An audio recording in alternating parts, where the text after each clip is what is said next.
Guadalupe, buenas tardes. Buenas tardes, Julio. Buenas tardes, Víctor. Es un placer estar con ustedes, de verdad. Muchas gracias por la invitación de nuevo. Gracias. Al contrario, gracias, Guadalupe. Víctor Ronquillo, buenas tardes, ¿cómo estás?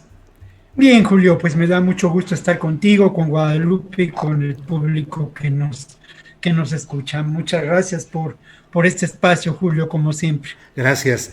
Nuestro compañero Renato Ravelo no pudo estar hoy, nos avisó antes de entrar al programa, un poco antes de entrar, de que tuvo problemas de internet y de comunicación y entonces pues no estará hoy con nosotros. Los malvados de internet dicen, Julio, mándalo buscar alguna playa por ahí que a lo mejor el buen Ricardo Ravelo está disfrutando, y si así fuera, qué bueno que descanse nuestro amigo y compañero Ricardo Ravelo. Pero en fin, vamos a tener las opiniones y el análisis, como siempre, de primer nivel con Guadalupe y con Víctor. Guadalupe, uno de los temas que han movido mucho la discusión y el análisis es lo de este asesinato de una mujer salvadoreña en Tulum, Quintana Roo, por parte de la policía municipal. La discusión no es solamente en el terreno específico de los detalles de cómo fue y cómo sucedió, sino qué tanto la capacitación que se da es la adecuada y qué tanto los mexicanos y los extranjeros, todos en el país, estamos en el riesgo de ser alcanzados por este tipo de prácticas pues tan salvajes, tan equívocas. Guadalupe.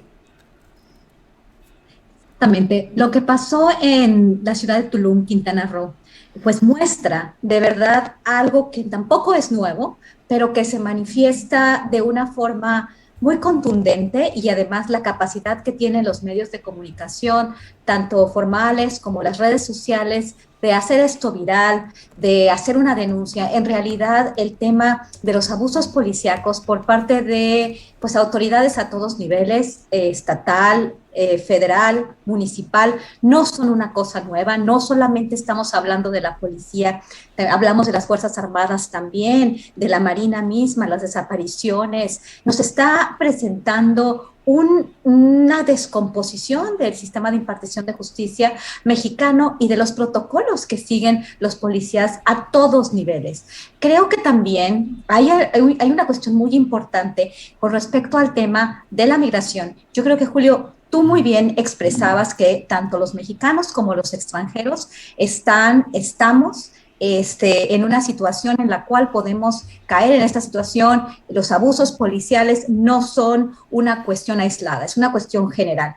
Pero también quiero decir y quiero platicar la experiencia que tuve en la península de Yucatán, en la ciudad de Cancún. Estas ciudades se han vuelto ciudades muy violentas, donde la droga en realidad está circulando, donde hay más mafias, donde las policías están vinculadas aparentemente con mafias, donde hay más una problemática. Yo cuando tuve la oportunidad de hacer esta investigación, principalmente en el estado de Quintana Roo, en las ciudades turísticas, pues me pude dar cuenta de esta descomposición también, de esta vinculación entre los policías, la delincuencia organizada, el narcomenudeo, y de la presencia más y más importante de trabajadores extranjeros. Estoy hablando del caso de gente que viene de El Salvador, de Guatemala, la situación en la cual se han encontrado tanto en la ciudad de Tapachula, por ejemplo, y cuando ellos se van al estado de Quintana Roo, el tema de la trata de personas, el tema de la explotación laboral,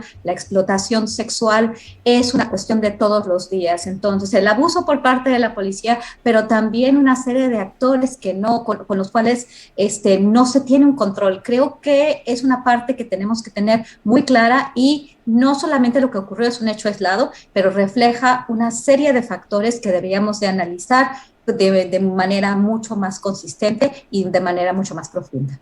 Gracias, Guadalupe. Víctor, ¿qué opinas sobre este mismo tema? Tulum, migrantes, policías. ¿Qué opinas? Sí, yo mira, creo que me gusta mucho el enfoque de Guadalupe. Es un tema que sin duda se tiene que analizar y mirar en contexto, ¿no? Todo esto que ocurre en estos territorios de profunda descomposición social y que de alguna manera representan también espacios de negocio para la delincuencia organizada y también generan una importante economía del delito, ¿no? Tapachula, ¿no? Por ejemplo, Cancún, estos territorios son dos ciudades totalmente diferentes, pero que de alguna manera remiten a esta realidad. Y podríamos también señalar del otro lado de la frontera norte, ¿no? Ciudades como Tijuana, como Juárez, como Nuevo Laredo, en fin, ciudades proclives a lo que puede considerarse la economía del delito. La Ciudad de México con sus particularidades lo mismo. Pero yo quisiera centrar este tema en el asunto migratorio, ¿no? Uh-huh. Y lo relaciono con el tema, pues, de la desafortunada muerte de este ciudadano guatemalteco en el rumbo de Motocintla, acaecida también en estos días. Son dos hechos que nos muestran dos caras terriblemente sombrías de este fenómeno migratorio. Por una parte, la condición de refugiada de esta mujer, Victoria Esperanza Salazar, una condición que lamentablemente en nuestro país y en nuestro medio y en esta circunstancia que vivimos refiere a problemas graves de discriminación. Los refugiados en nuestro país no han encontrado un lugar ni han podido generar lo que podíamos considerar sus potenciales humanos y de desarrollo. Tenemos un grave problema en estos momentos cuando la Comar ha sido rebasada totalmente por estas instancias. El número de personas refugiadas y de solicitantes de refugio se ha desbordado. Y este es un ejemplo de esta situación. Es también un ejemplo lamentable de cómo no podemos negar un hecho. La discriminación en contra de las personas migrantes, el racismo han aumentado considerablemente. Y ante esto tenemos que estar alertas, tenemos que alzar la voz y tenemos que hacer la consideración de que al final de cuentas tan explotados somos nosotros como ellos. Somos parte de una misma realidad social y cultural. Este enfoque me parece que también es pertinente en relación al otro asunto, ¿no? A sí. Esta persona que fallece en Motocintla. ¿Qué es lo que está pasando? Pues hay una enorme tensión en las fronteras, efecto de esta dinámica migratoria de la desesperación. Hay mucha tensión y hay muchas más violaciones a los derechos humanos de los que pensamos, tanto en estos retenes del ejército situados en el sur de la frontera como en el norte. Hay la participación de más de 8,000 efectivos de las Fuerzas Armadas en tareas para el control migratorio. Yo lo he dicho muchas veces y lo vuelvo a decir, el gobierno mexicano o algunas instancias del gobierno mexicano como las Fuerzas Armadas han asumido un papel de labor del patrón del sur y esto es francamente muy, muy penoso. Pero creo que lo que está pasando es solamente, como lo decía Guadalupe, la punta del iceberg.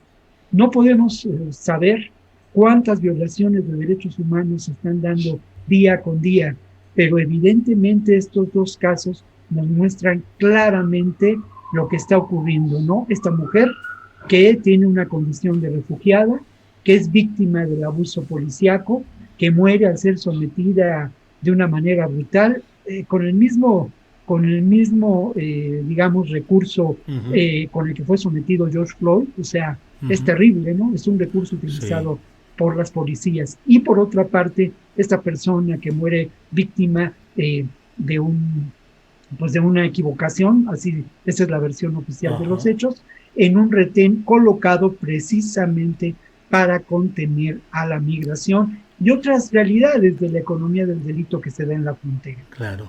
Gracias, Víctor Ronquillo. Guadalupe Correa Cabrera, Víctor agrega a lo que platicamos al principio que tú iniciaste esta ronda de análisis, lo de la mujer asesinada. Ahora agrega también este otro episodio, que es un episodio bastante extraño y lleno de peculiaridades, casi de surrealismo. O sea, desde luego, el disparo de un soldado que mata a un guatemalteco, pero luego los soldados mexicanos son rodeados y son tomados y son llevados a Guatemala y son considerados rehenes allá, y se habla de que hubo un pago de $1,000,000 a los familiares del guatemalteco fallecido para poder liberarlos. Pero ¿qué estamos haciendo y qué está pasando allá? ¿Cómo ves este punto específico, Guadalupe? Exactamente, como dices tú, me pareció surreal. No entiendo muy bien el móvil, no entiendo muy bien la organización. Fue un grupo también de personas que reacciona al abuso ante este migrante. ¿Qué es lo que está detrás? Realmente me cuesta trabajo todavía por la información que tenemos, independientemente de que hubo cobertura internacional, porque hasta Reuters escribe una nota. Uh-huh. Sobre el evento, porque el evento es un evento muy importante, ¿no? Nada más que no entiendo muy bien, son bastantes soldados, supuestamente, los que están también acusados o están vinculados. ¿Qué hacía esta gente? No tenemos muchos elementos para entender lo que pasa, pero de nuevo, estamos viendo esto que está sucediendo en las fronteras, cada vez más elementos de las fuerzas del orden, hablo de las Fuerzas Armadas, se llevan a tanto mexicanas como policías ya militarizadas en la parte de Guatemala, y bueno, un grupo de personas que ya también, que pareciera ser que están hartos de los abusos y que se vinculan entre ellas para poner un alto. O no lo sé, o sea, este tipo de organizaciones me llaman la atención. Pareciera ser surreal, pero lo que sí parece ser es que las fronteras, particularmente estamos hablando de la frontera sur de México y los países del Triángulo Norte, incluyendo pues los casos de Nicaragua y también de Panamá y de Costa Rica, porque estos países también están presentando niveles más complicados de violencia cuando habían tenido una situación de estabilidad. Pero bueno, hablando en concreto de la frontera de México con Guatemala, pareciera ser que menos control, más militarización, más autoridades, más fuerzas armadas, y pareciera ser que esto, en lugar de dar como resultado una situación de más pacificación, de más control, al contrario, o sea, tenemos más fuerzas del orden, tenemos más problemas sucediendo. ¿Qué está reflejando esto? Que no hay control por parte de los gobiernos de Centroamérica ni del gobierno mexicano de sus fronteras, y esto es muy peligroso porque tampoco identificamos quién es quién, no identificamos el móvil del asunto, quién hizo pagos, por qué se hicieron. Creo que hay todavía muchas preguntas, e independientemente de que hubo una cobertura internacional, quizás vamos a estar hablando mucho más de esto, tenemos que ver qué está pasando. Estamos en una situación que, como dice Víctor también, está poniendo a las personas más vulnerables, que son los migrantes, en situaciones más vulnerables en las fronteras, en la frontera sur, en las fronteras todavía más al sur. Es impresionante toda la migración transcontinental que vimos en el año 2019, personas del continente africano, personas del sudeste asiático que empiezan a subir desde Chile, que empiezan a subir desde Colombia, desde Ecuador, desde Brasil, hacia Estados Unidos. Vamos a estar viendo más y más eventos de este tipo, y ahora con toda la movilización de niños sin acompañamiento, de familias.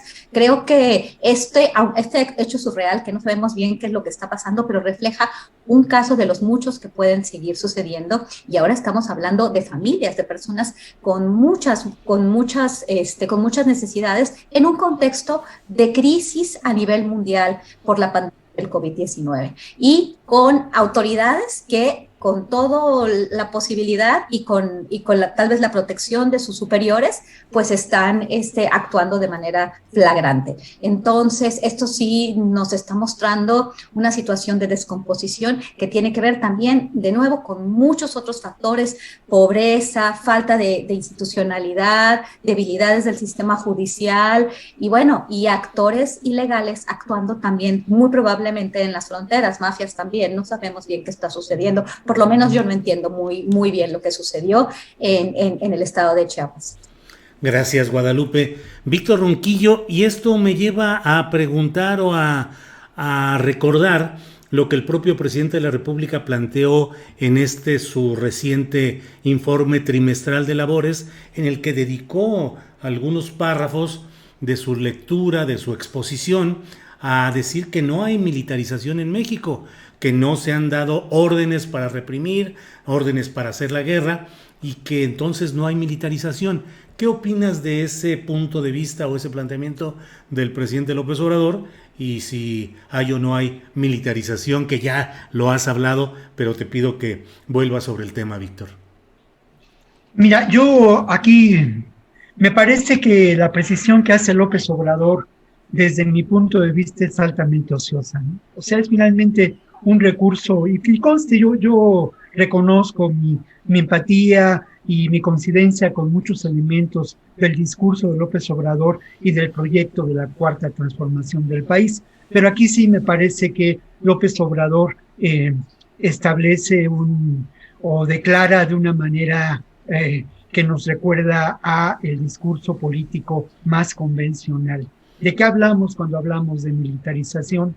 Es cierto, no hay órdenes tácitas para ejecuciones extrajudiciales, tampoco las hubo cuando ocurrió la guerra sucia en Argentina, ¿no? O sea, es decir, esto es una realidad. Es muy difícil que esto se lleve a cabo.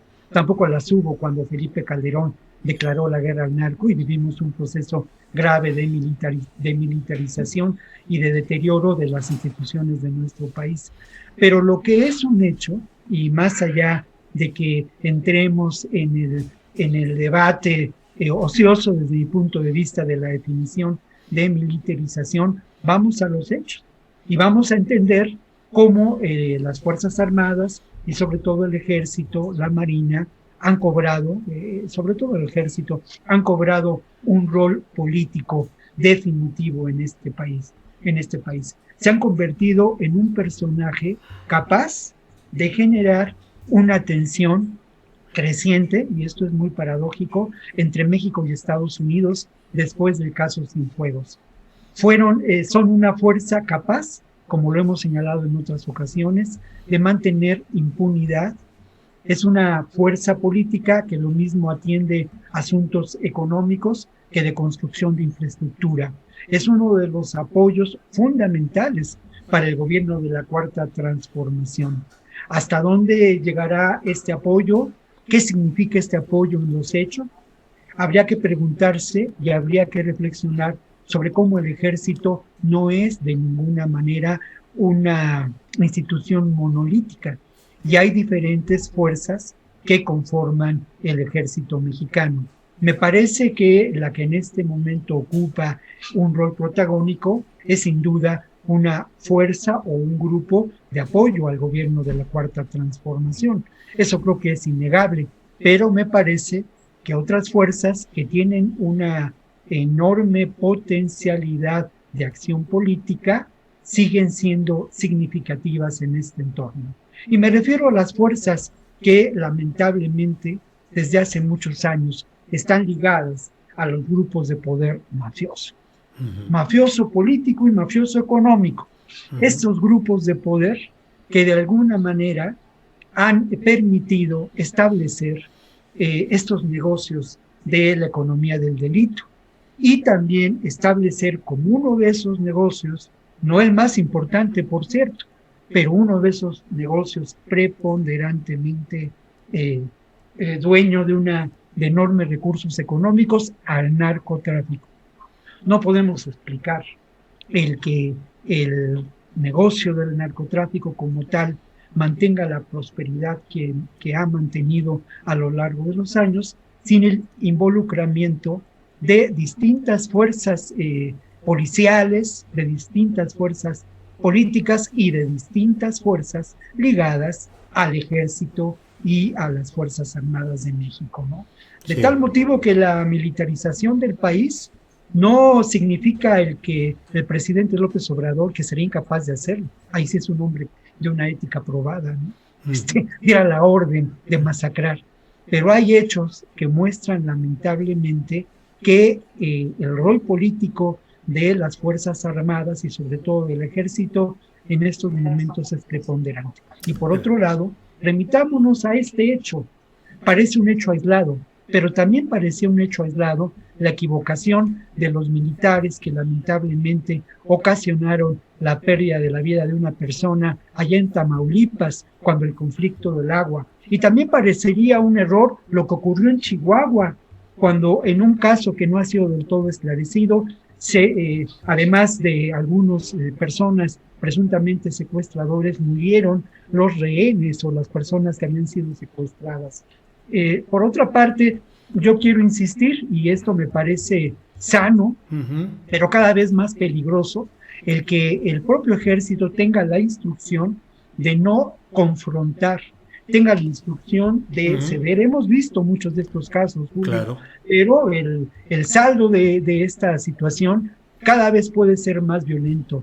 Sí. Y por otra parte, es decir, yo reconozco, ¿no?, el asunto del carácter surrealista que mencionas, Julio, pero más bien lo referiría a esta realidad del realismo trágico, ¿no?, en donde no sabemos bien a bien qué ocurrió, pero sin duda hay una historia distinta a la oficial, y es una historia que tiene que ver precisamente con este manejo turbio de las fronteras, sí, como un espacio para propicio para la economía del delito, bien, el tráfico de drogas, el huachicoleo. Sí.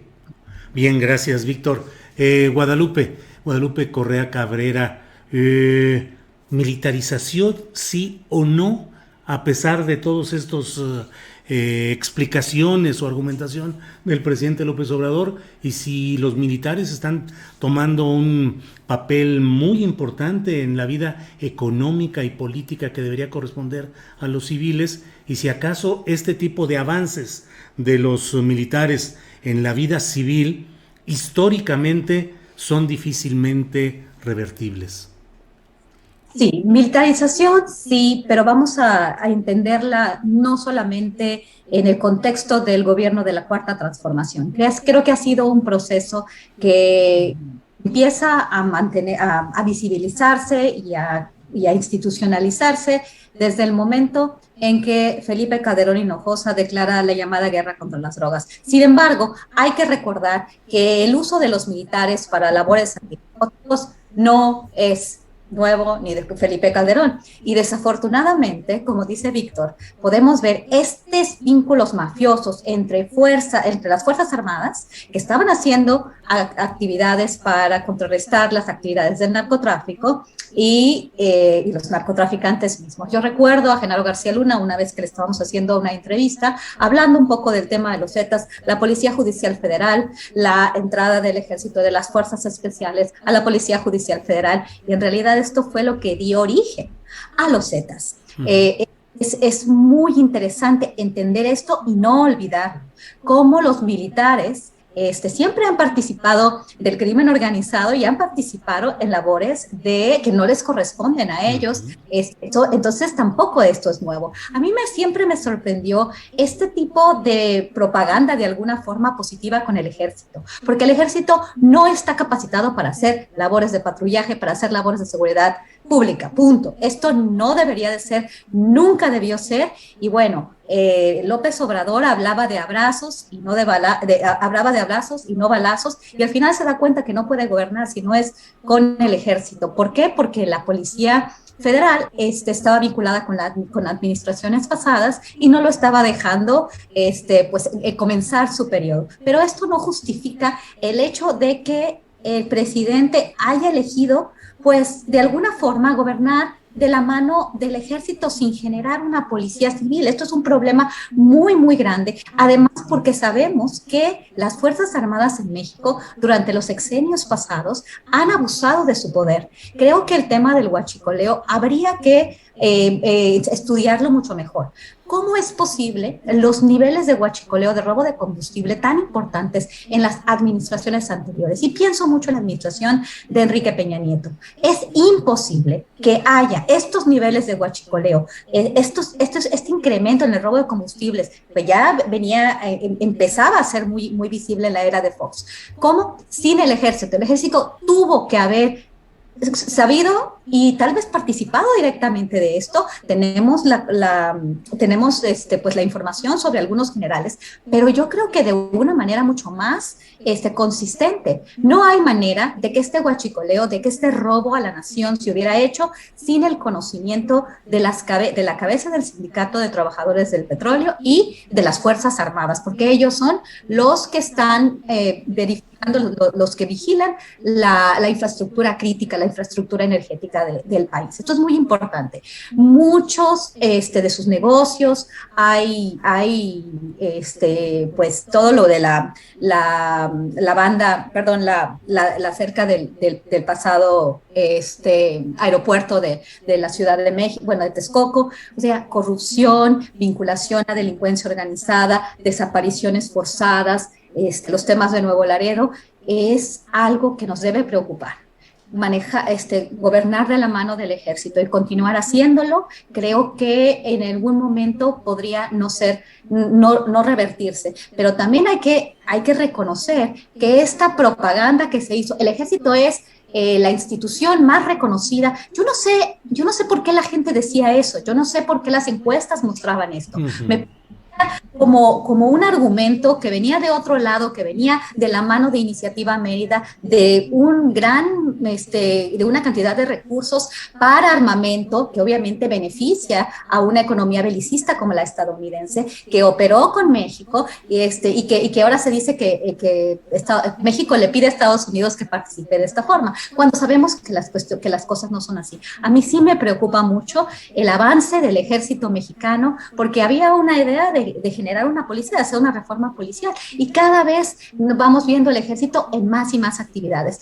Es preocupante y creo que López Obrador sí se vio desde el principio pues en una encrucijada, porque no había policía que respondiera a él, pero de cualquier forma dijo, bueno, voy a hacer esto, voy a continuar con la expansión, y esto es peligroso porque no hay controles. Creo que los mandos militares tienen otro tipo de controles y habría que pensar esto de una forma, debe preocuparnos, tendríamos hacer un poco más de presión en este sentido como sociedad civil y como comentadores, o sea, como comentócratas y como analistas de la situación de México. Gracias, Guadalupe.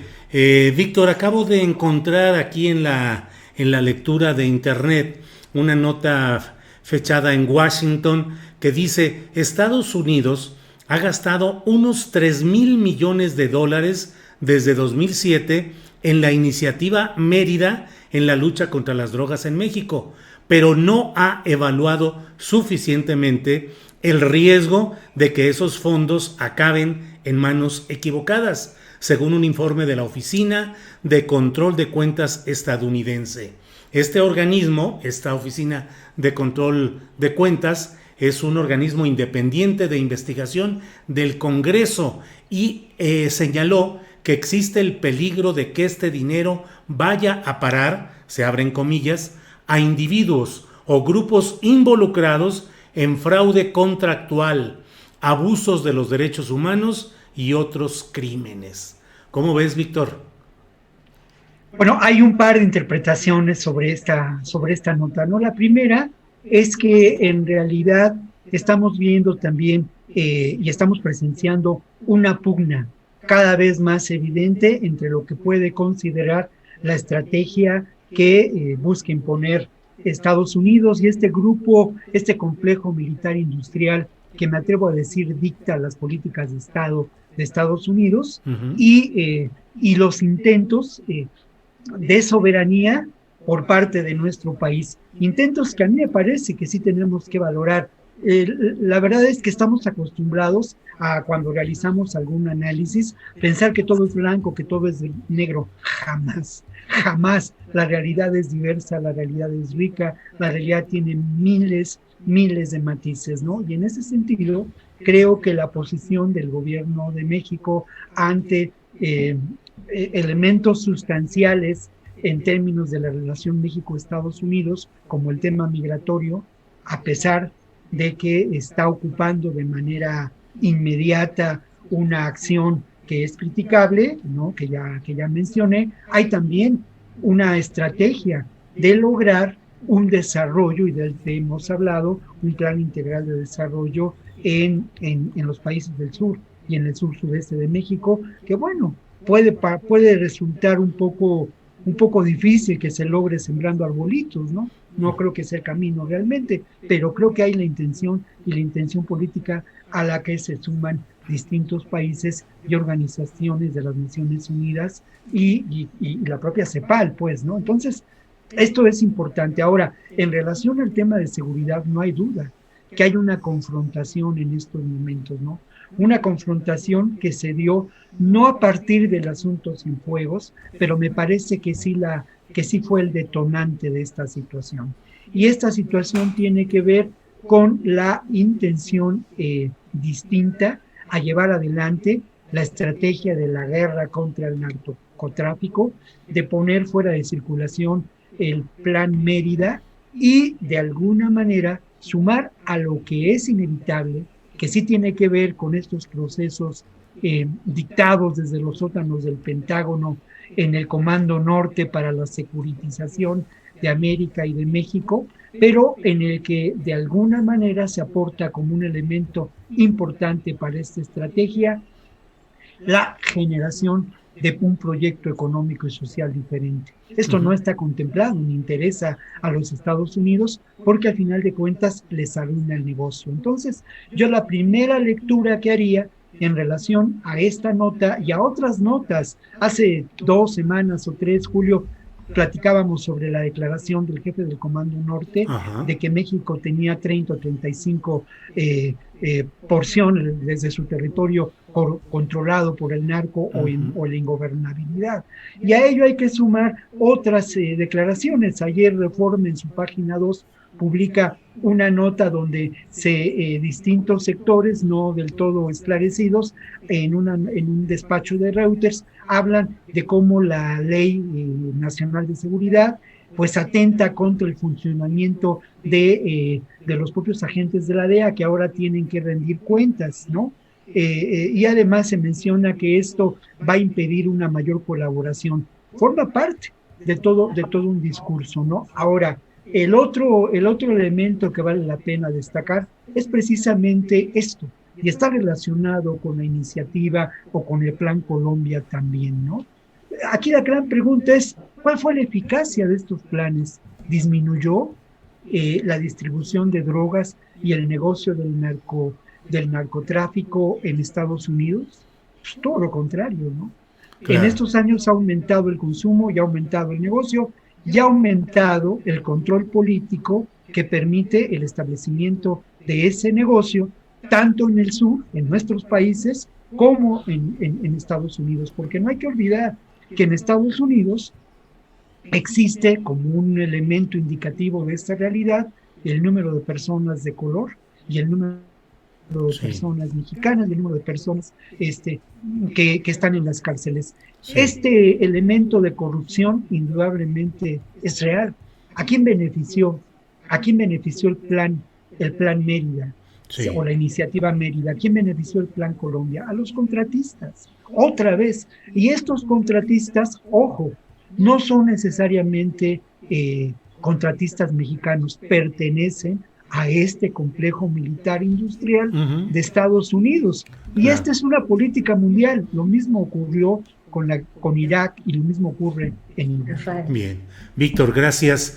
Guadalupe, pues el mismo tema sobre esta nota en la cual dicen además que el Departamento de Estado ha adoptado algunos pasos iniciales como la identificación de posibles fraudes, abren comillas, pero no ha establecido un marco de tiempo para completar sus evaluaciones y cierran las comillas.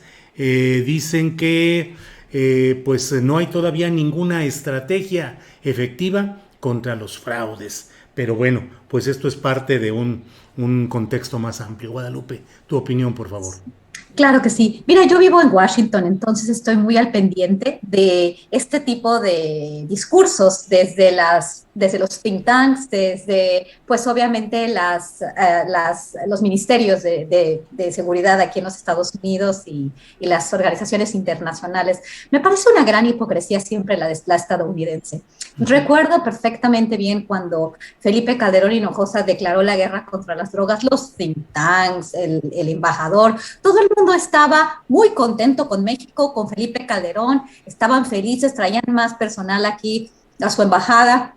Y los arropó, llegaron hasta la cocina y bueno, dieron entrenamiento, felicitaron a Felipe Calderón, felicitaron a Genaro García Luna, felicitaron a Cienfuegos, le dieron premio, el William J. Perry Center, premiadísimos, amiguísimos, les dieron, pues realmente tenían una cooperación y una comunicación tan cercana que a mí me llama la atención porque ahora dicen, no verificamos, mexicanos, corruptos, pues ahora, después de que pues, nuestros mejores elementos, nuestros mejores empleados, que realmente trabajaron como empleados de ellos, por ejemplo, en el caso de Genaro García Luna y Salvador Cienfuegos, pues ahora son unos corruptos y nunca lo supimos. Cuando estábamos pues participando, interviniendo con ellos, pues nunca lo supimos. Ahora lo sabemos y ahora nos damos cuenta de que no hicimos una evaluación. Ahora la tenemos que hacer para poner el dedo en México, que es corrupto y que tenemos que,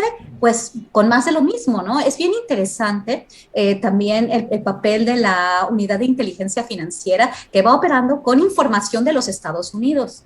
Es algo también que nos debe llamar la atención. Por ejemplo, también el caso de Francisco Javier García Cabeza de Vaca, amigo de ellos, de las instituciones federales de seguridad, de CBP, de DHS, trabajaron de manera coordinada, el gobierno de Texas trabajó de manera coordinada con él, eran amigos y ahora se dan cuenta de que trabajaron con un criminal, que trabajaron con criminales que estaban vinculados a la delincuencia organizada y ellos ahora están diciendo, tenemos que evaluar, vamos a seguir viendo por qué en México hay tantos corruptos, por qué están vinculados con crimen organizado, y ahora la cuestión financiera. Como te decía, ahora esta nueva administración, pasada o nueva, llegan los nuevos gobernantes y dicen, ¿qué ha pasado con México?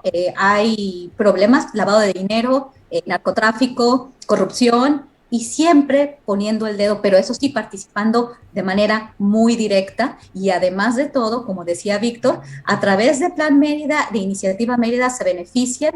El Departamento de la Defensa de los Estados Unidos, el Pentágono, vende cantidades muy importantes a México durante el periodo de Enrique Peña Nieto, cuando el supuesto narcotraficante vinculado cuando la cabeza de las Fuerzas Armadas mexicanas estaba vinculado al crimen organizado, la cantidad de armas que se vendieron, el tipo de armas que se vendieron para hacer guerras, y el complejo militar fronterizo industrial, porque toda la cuestión de los muros, de la tecnología, todo esto pues beneficia a los contratistas. Y solamente quiero añadir un poco que sí, muchas de estas compañías tienen sus centros de operación, su corazón en los Estados Unidos, pero también en Israel, también en Francia, en el mundo desarrollado. Es un complejo que no reconoce fronteras, se reconocen las fronteras a la gente, se les criminaliza porque supuestamente están trayendo droga, están atacando a la integridad de los Estados Unidos, pero en realidad estos grandes intereses no reconocen fronteras, actúan de manera conjunta. Y el tema también de la participación de compañías israelíes es muy, muy importante. Es otra industria belicista que también tendríamos que fijarnos y ver cuál ha sido el papel de este país o de sus empresas o de sus agencias, porque también supuestamente ha habido vinculación de personal de seguridad privada con grupos que han empezado a formar como organizaciones criminales como los Zetas o el Cártel Jalisco Nueva Generación. Hay reportes periodísticos sobre la vinculación o el entrenamiento en Israel de fuerzas especiales. Esto también es una cuestión interesante, ¿no? Este complejo militar fronterizo industrial va más allá de los Estados Unidos y tiene mucha capacidad de hacer lobby en los Estados Unidos, y al final pues se desvía mucho la atención diciendo estos mexicanos corruptos, estos mexicanos donde no hay control, no hay institucionalidad, y bueno, borrón y cuenta nueva, aunque nosotros participamos en la masacre y nosotros participamos con nuestras armas. Híjole, Guadalupe, pues Guadalupe y Víctor, son las 3 de la tarde en punto. Hoy ha sido una mesa muy fluida y hemos abordado pues los puntos principales de lo que hay en esta agenda. Así es que pues les agradezco como siempre la posibilidad de estar en contacto en este ejercicio que realizamos. Víctor, si hay algún comentario final que quieras hacer antes de despedirnos, adelante por favor. Bueno, solamente sumarme a lo que ha dicho Guadalupe del carácter de este complejo militar industrial, y también, sin duda, lo que ocurre con los muros, ¿no? Una de las empresas mayormente constructora de muros es israelita, y obviamente uno de los primeros muros como tales, después del muro de Berlín, fue construido para acercar a Palestina, ¿no? Solamente ese apunte que nos deja ver mucho y que documenta mucho de lo que ha señalado Guadalupe. Víctor, como siempre, muchas gracias y buenas tardes. Muchas gracias. Guadalupe, gracias. ¿Quieres hacer algún comentario final? ¿Algún tema que se haya quedado? Lo que tú quieras. Muchísimas gracias. Solamente quería traer de nuevo a la mesa el papel de las organizaciones de la sociedad civil, y también que esto seguramente lo platicaremos en otra ocasión, ¿no? Pero también esta cuestión de seguridad sin guerra. Creo que la sociedad civil tiene muy buenas ideas, es muy importante como un contrapeso a la cuestión militarista, pero también, de nuevo, algunas de estas organizaciones también siempre están pegando, primero apoyando, muchas de estas organizaciones apoyaron el tema, los temas de la guerra contra las drogas, y ahorita pues pegan con Comunidad Sin Guerra. Habría que ver el financiamiento también. Por un lado, el poder blando de Washington, y por otro lado, el poder de los belicistas. Esto me gustaría en un futuro hablar de esto, porque por un lado USAID está supuestamente ayudando a la defensa de los derechos humanos en combinación con otras ONGs con un financiamiento específico, que podríamos hablar de esto, y por el otro lado, pues está el Pentágono, está el Departamento de Justicia y está pues el de Estado, ¿no? Que opera de los dos lados. Es una cuestión en la que pensé ahorita que Víctor estaba hablando del complejo fronterizo, el complejo militar industrial. Yo le llamo complejo fronterizo militar industrial porque tiene la cuestión de los muros. Muchas gracias, es siempre un placer estar con ustedes, Julio, Víctor. Gracias por la invitación en esta ocasión. Al contrario, gracias. Hasta luego, Guadalupe. Hasta luego, Víctor, Guadalupe. Muchas gracias por esta mesa. Hasta luego.